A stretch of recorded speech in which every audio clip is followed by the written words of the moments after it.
Good morning, all of you, beta. Last time we discussed about non-nutritive component. Roughage, ठीक है ना। Roughage क्या है?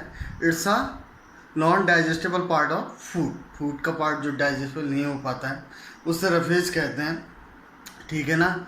ये हमें कैलोरी नहीं देता है बट ये इम्पॉर्टेंट है, हमारे कॉन्स्टिपेशन को कम करता है, कोलेस्ट्रॉल लेवल घटाता है, हमारे हंगर को क्या करता है, कम करता है, ठीक है।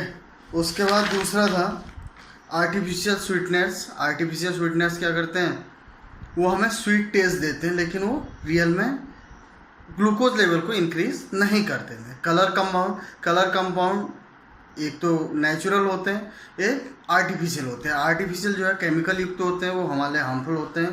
नेचुरल क्या है, जो हमें फ्रूट से मिलते हैं और अन्य चीज़ों से मिलते हैं, नेचुरल सोर्स से, उसे कलर कंपाउंड कहा जाए। प्रिजर्वेटिव का मतलब है जिसमें खाना रखने से खाना बहुत दिनों तक क्या होता है, ख़राब नहीं होता है। अधिकतर फूड इंडस्ट्री में इसका यूज किया जाता है जिससे कि फूड लंबे टाइम तक चले और ख़राब ना हो।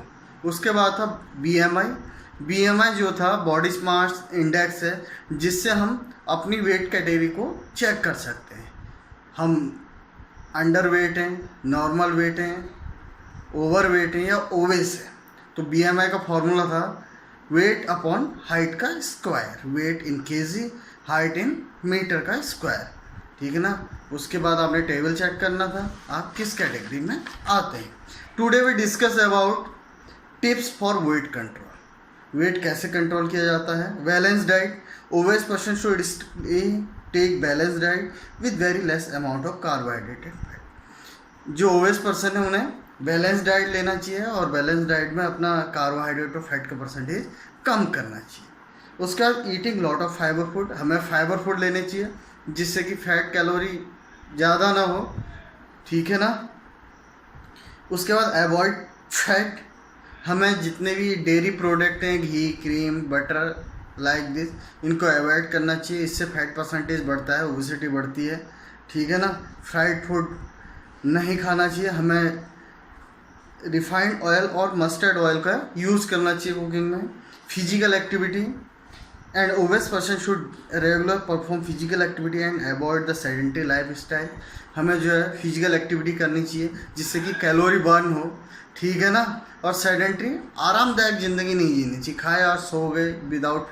जब आपने खाया और कैलोरी बर्न नहीं हुई तो उससे क्या होगा कि फैट इंक्रीज होगा।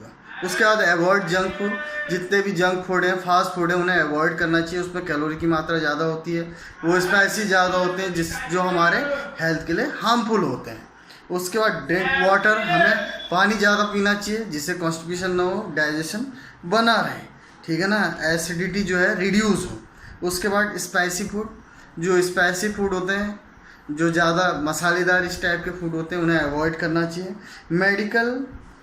रेगुलर मेडिकल चेकअप, अपना रेगुलर मेडिकल चेकअप कराना चाहिए अपना हेल्थ से रिलेटेड कि कोई चीज़ इंक्रीज तो नहीं हो रही है। उसके बाद medical only by doctor advise, we should consult an expert doctor and follow his advice और prescription in case of health problem. यदि आपको कोई प्रॉब्लम है तो किसी अच्छे डॉक्टर जो उससे कंसर्न हो उसे दिखाना चाहिए, उसके एडवाइस को फॉलो करना चाहिए। उसके बाद है अवॉइड पिटफॉल, हमें डाइटिंग नहीं करनी चाहिए। क्यों नहीं करनी चाहिए? डाइटिंग करने से ये होता है बेटा, जो हमारी नेक्स्ट डाइट, सपोज आपने फास्ट लिया, उसके बाद जो नेक्स्ट डाइट होगी वो हमारी हैवी होगी। और डाइटिंग से क्या होगा, डाइटिंग से जो है हमें प्रॉपर कैलोरी नहीं मिल पाएगी और हमें हेल्थ प्रॉब्लम भी हो सकती है। उसके बाद stop emotional eating, it has affect the mental health of individual. हमें जो भी भोजन करना चाहिए उसके साथ हमारी फीलिंग भी जुड़ी होनी चाहिए। ओके। अवॉइड ड्रिंकिंग, हमें अल्कोहल और अदर्स जो हार्ड ड्रिंक, स्मोकिंग, टैबको, इसका यूज़ नहीं करना चाहिए, ठीक है ना। ये हमारे नर्वस सिस्टम को इफेक्ट करते हैं, हमारी हेल्थ को इफेक्ट करते हैं। मील इन स्मॉल शिफ्ट, जो हमें भोजन करना चाहिए वो हमें अपनी भूख और स्मॉल शिफ्ट, यानी कि एक ही बार आपने खा लिया, स्मॉल शिफ्ट में करोगे तो आपने जितना कार्बोहाइड्रेट बर्न किया उतना फिर लोगे तो उससे फिर हमारी एक्टिविटी हो पाएगी। यदि एक ही शिफ्ट में करोगे तो उससे क्या होगा, उसका इफेक्ट हमारे डाइजेशन में भी पड़ेगा। फॉलो द हाइजीनिक हैबिट्स, हमें हाइजीनिक हैबिट्स यूज़ करनी चाहिए किसी भी वेजिटेबल को धो के खाना चाहिए, उसे क्लीन करके खाना चाहिए, ठीक है ना। हमें फ्रेश फूड यूज़ करना चाहिए। किसी भी भोजन को हमें चबा के खाना चाहिए। चबाने से क्या होता है, जो हमारे सैलाइवरी ग्लैंड्स होते हैं उससे जो सीक्रेशन होता है वो हमारे हेल्थ के लिए अच्छा होता है। उसके बाद डू नॉट फास्ट, हमें फास्टिंग नहीं करनी चाहिए। क्यों नहीं करनी चाहिए? सपोज आपने दिन भर फास्ट किया, उसके बाद जो हमारी नेक्स्ट मील होगी इवनिंग में वो क्या होगी, हैवी होगी, और जिसका इफेक्ट हमारी डाइजेस्टिव सिस्टम पर पड़ेगा, हमारे हेल्थ पर पड़ेगा, ठीक है ना। उसके बाद नेवर ट्राई स्लिमिंग पिल्स, हमें कभी भी वेट रिड्यूस करने के लिए पिल्स का यूज़ नहीं करना है। पिल्स क्या करती हैं, हमारे ब्लड सर्कुलेशन को बढ़ाती हैं, जिसका इफेक्ट हमारे हार्ट पर पड़ता है। तो आज हमने जो डिस्कस किया, वेट कंट्रोल के लिए बैलेंस डाइट यूज़ करनी चाहिए, फाइबर फूड ज़्यादा यूज़ करना चाहिए, फैट रिड्यूस करना चाहिए, फिजिकल एक्टिविटी करनी चाहिए, जंक फूड यूज़ नहीं करना चाहिए, स्पाइसी फूड यूज़ नहीं करना चाहिए। आप अपना 6 मंथ में एक बार मेडिकल चेकअप कराना चाहिए। If you have any type of problem you concern to expert doctor, okay. Pitfall नहीं करना चाहिए, ठीक है ना। इमोशनल ईटिंग का मतलब है कि हमें जब भी भोजन करना है उसके साथ हमारे इमोशन जुड़े होने चाहिए। ये बेटा शास्त्रों में भी कहा गया है, वेदों में भी कहा गया, जब भी हम भोजन करते हैं, भोजन करते समय हमें ना टीवी देखना चाहिए, ना किसी से बात करनी चाहिए। हम जिस समय खाएं उस समय हमारे जो थॉट है, हमारे विचार हैं, वो भी शुद्ध होने चाहिए। तो वो भोजन बताते हैं कि हमारे शरीर को के लिए इम्पोर्टेंट है, ठीक है। उसके बाद अवॉइड ड्रिंकिंग अल्कोहल या अदर्स का यूज़ नहीं करना चाहिए। स्मॉल शिफ्ट में हमें भोजन करना चाहिए। हाइजीनिक हैबिट्स यूज़ करनी चाहिए। फ्रेश फूड खाना है, ठीक है ना। फ्रूट को धो के खाना है, ठीक है।